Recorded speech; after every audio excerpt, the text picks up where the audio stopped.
Sales meeting for the month of November. I'm your host, Don Tennessen. Today, our topic is about live flow and forward conversations. Which one matters more? Of course, we always want to start our sales meeting with a question. That is, what day is it today? Of course, it's another day in paradise. We always say that's not really a geography question. That's more of a mindset. It doesn't matter where we are. It truly is another day in paradise.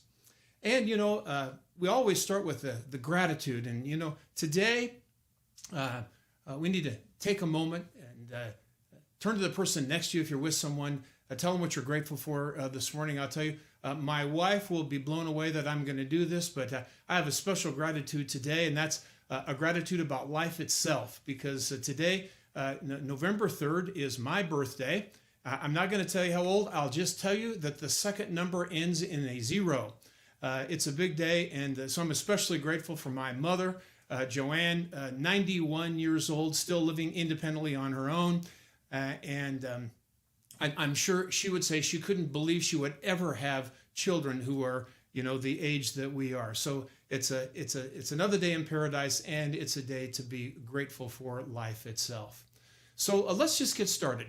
If we're talking about live flow and forward questions, we think success key number one is more face-to-face.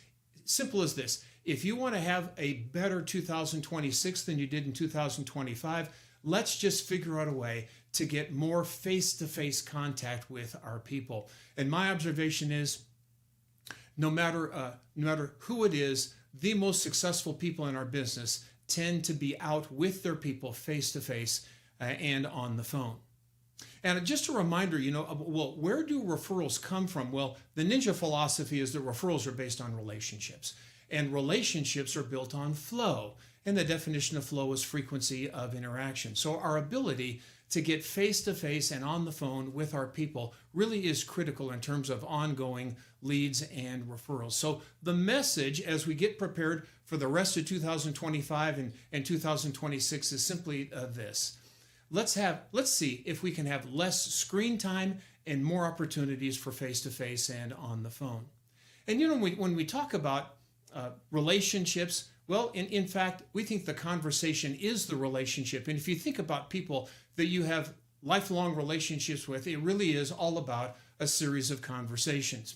And that conversation really generally includes this thing that we call forward: family, occupation, recreation, dreams. Why forward questions? What's the deal there? Well, because this is really the most important stuff in people's lives. It represents their core values. What's more important than our family? What we do for work, the things we do for fun, our hopes and dreams for the future. That's the power of these forward questions. Now, you all know that, but let's take a little bit deeper dive into this concept of asking forward questions and the ability to be face-to-face and on the phone. There's really 3 different kinds of conversations we can have. And they're all good, fluff conversations, the weather and, the football games that happened yesterday, that sort of thing. We can have factual conversations, about, maybe political things or how the market is in real estate and that sort of thing. But where we really get to the heart of the matter is when we can have these forward conversations that really are feeling oriented, and this is where relationships truly get built. And so we believe this, that number one, live flow is the what. All right. So, well, what do we need to do to generate more leads and referrals? Well, live flow is really the secret. And we think forward questions is the how. All right. Well, how am I going to build those relationships? Well, let's start with those forward questions. And then the third thing is relationships are the why. And we really believe that this is a relationship business, not just a series of transactions. So this is important to point out. And here's our second success key for the morning, and that is, interestingly enough, referrals are not the why. Relationships are the why, and here's why. This whole idea of intention is absolutely critical. So the typical realtor, the goal would be, well, I ask forward questions to get referrals. Absolutely nothing wrong with that. But the ninja will take it to the next level. And the ninja goal is this. I ask the forward questions to build lasting relationships. And it really turns out to be this idea that if my focus is on relationships, then we become a trusted advisor. If our focus is to get leads and referrals, that's kind of what salespeople tend to do. And so we believe that referrals and transactions are the consequence of live flow, not the goal. It's a subtle difference. And so the ninja philosophy, obviously, focus on people that you know, and it's a process of building a database and creating the relationships that will last over a lifetime to generate leads and referrals. And so we think this is a critical concept.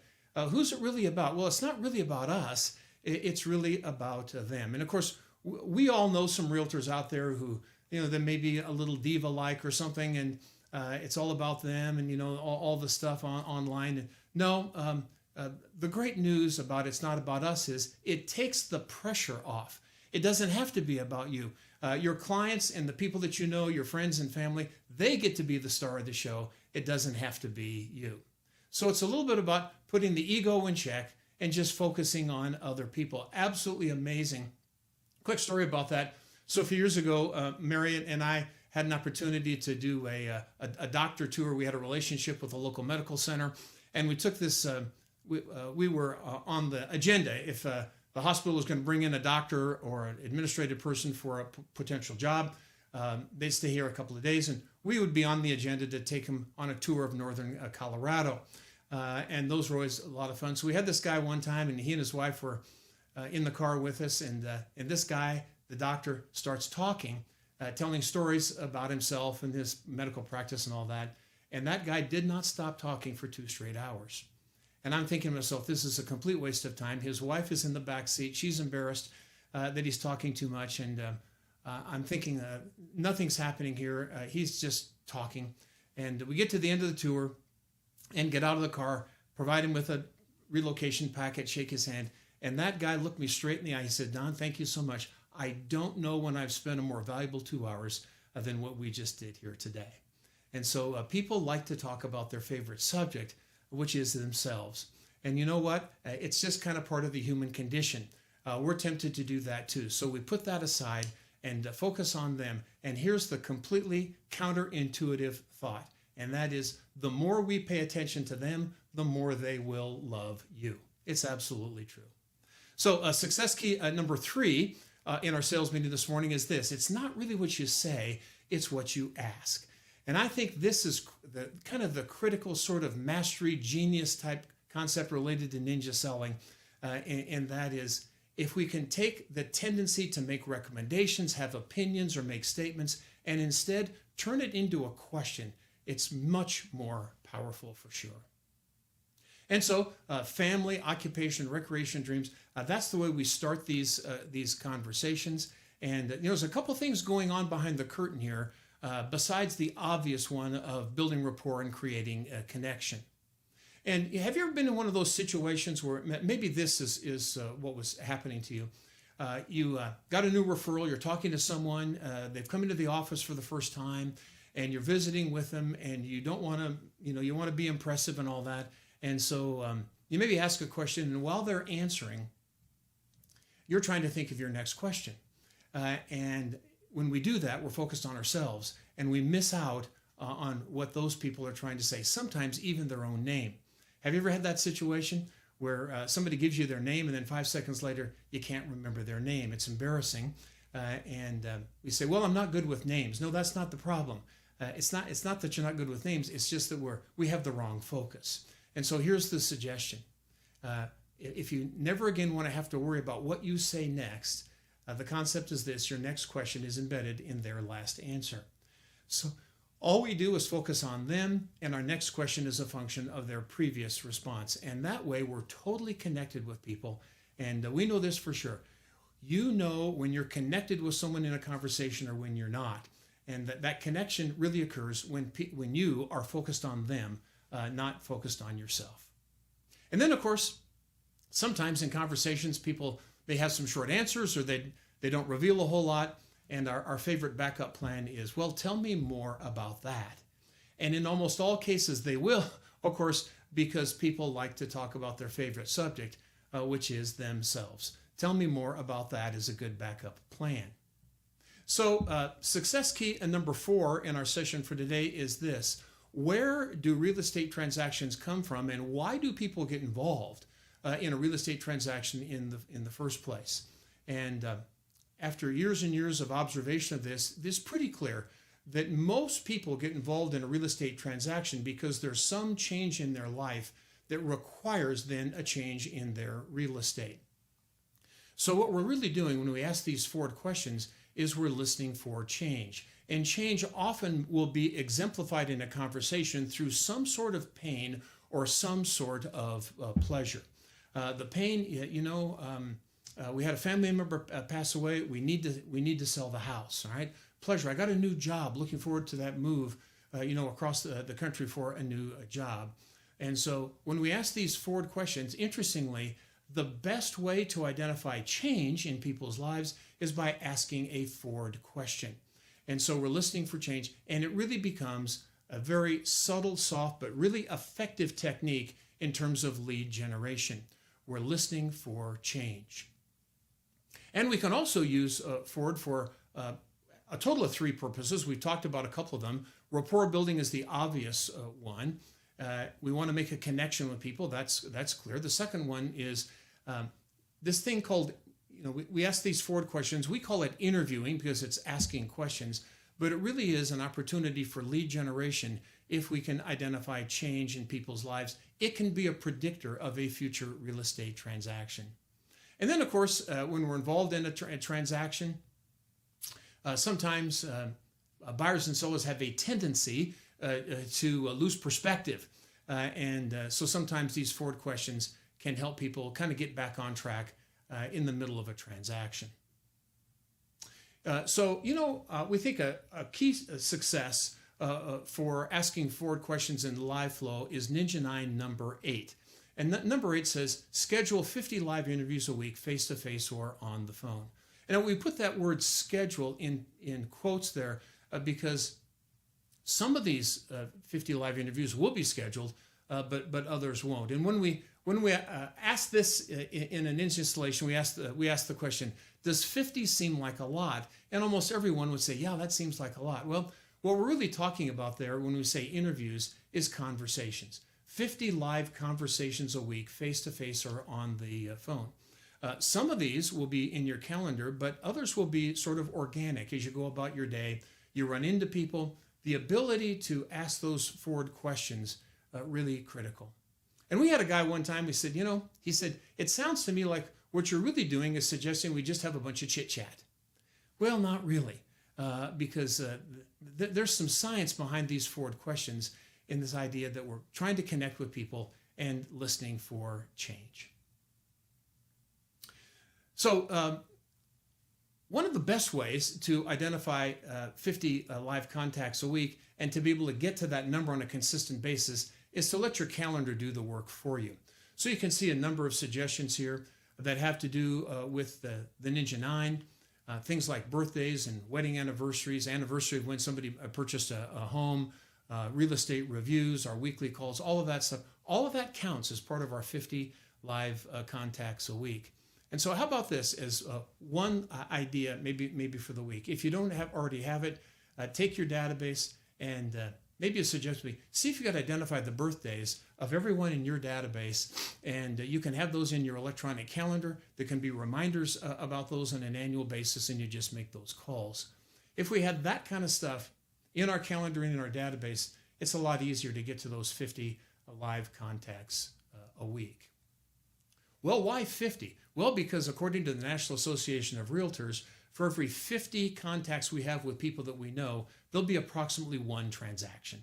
That's where that 50-to-1 ratio. We say, well, let's just make it 50 live contacts a week, face-to-face or on the phone. And don't forget that 5-step calling process when we're visiting with people. This can be face-to-face or on the phone. It's a great way to engage with people in an appropriate manner. There's a beginning, there's a middle, and there's an end in this 5-step calling process. And of course, the first step in that process is if people answer the phone, we always ask permission to talk. We can't just assume that because they answer the phone that they have time. Is this an okay time for a short conversation? Step 2 of the 5-step calling process is not the purpose of the call. It's a forward question. We're going to try to create some common ground there. It's a focus on them. It's not a focus on ourselves. And of course, we're also listening for the opportunity for a change to come about in somebody's life. Step 3, the purpose of the call. Step 4, one more forward question. And then step 5, keep the call short. These don't need to be any longer than 2 or 3 minutes. And, sometimes say, well, geez, isn't more better? Well, no. And you all have people in your contacts, in your phone. Their name comes up. They're calling you. And you see their name, you say, no, not right now. No, I don't have time for that, because that's the type of person, it's going to be a 15 or 20-minute call. So you don't want to be that person.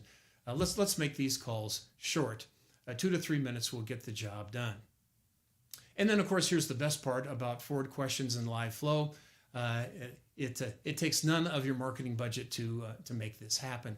And, of course, we have some stuff going on in our industry today for the last 10, 15 years that some realtors feel like they have to, spend exorbitant amounts of money trying to generate referrals. We don't think that's necessary. 50 live contacts a week, face-to-face or on the phone.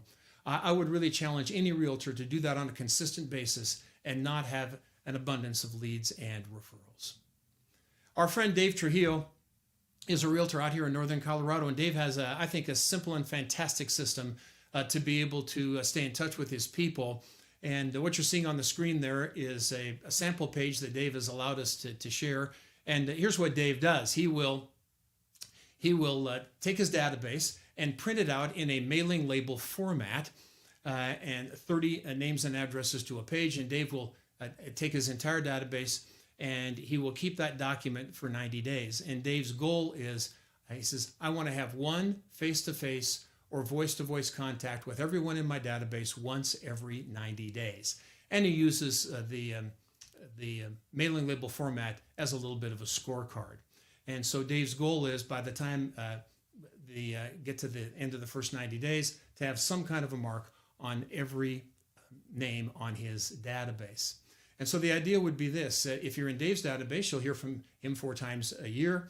And if you have a system like that, the question is, what's the chance that you would not forget? Maybe you would not purposely, but forget to contact someone for a year or two. A system like this doesn't really allow that to happen. So we think if you want to be considered the source of real estate information, a contact with everyone in your database, either face-to-face or on the phone, is the appropriate level of contact for people to start to see you as their trusted advisor or their source of real estate information. So we got a couple of things to finish this up for you today, and that is my friend Peter Pardig, my golf buddy and fellow Ninja instructor. Favorite Ford questions. Peter likes this idea of Ford in a package. If you've been to Ninja Now, you've heard Peter describe this. And this is the idea of packaging up all 4 Ford questions in one sentence. And maybe it's somebody you haven't seen in a while, and you maybe see somebody in the grocery store or see them at a ball game or something. And instead of just one Ford question at a time, it could be something like this. Oh my gosh, so great to see you. How's the family? How are things at work? What have you been doing for fun lately? What do you got coming up you're looking forward to? And then the person you're talking to, they get to choose how to respond. It's not just one question. We really like that idea. Try that one out. I think you'll find it works for you. And then my good friend Eric Zimmerman. Eric and I got to know each other in 2010. It turned out that Eric's company invited us to do a Ninja installation in Cincinnati, Ohio. It was my first Ninja installation outside Colorado. My partner Terry Johnson helped me do that, and Eric and I became instant brothers. And it's been a fantastic ride. And Eric's an amazing ninja coach, and involved in leadership and all that. And Eric says, we got Christmas, we got Thanksgiving, we've got New Year's coming up. He says, how about a couple of seasonality questions that you could ask virtually anybody that you come into contact with, like, hey, what are you most looking forward to this holiday season? Or if you could wave a magic wand, who would you spend your time with over the holidays? And then whenever we finish up any kind of a conversation with someone, Eric says this: we ought to be able to ask ourselves, well, what did you learn about that person? Because if we didn't learn anything, we didn't ask enough good questions. And so as we finish this up, our final success key is this. Let's just remember the process of how things work. Marketing creates awareness. Isn't that interesting? Marketing doesn't create business. It creates awareness, and relationships create that business. In Ninja, the Ninja philosophy is referrals are built on relationships, and relationships are built on flow. And so we're going to encourage you as we get ready for 2026, let's make sure we have a flow plan to be able to accomplish those 50 live contacts a week, face-to-face and on the phone, and have our best year in 2026. Thank you so much for joining us on this Ninja Sales Meeting. We'll see you again soon. Take care now.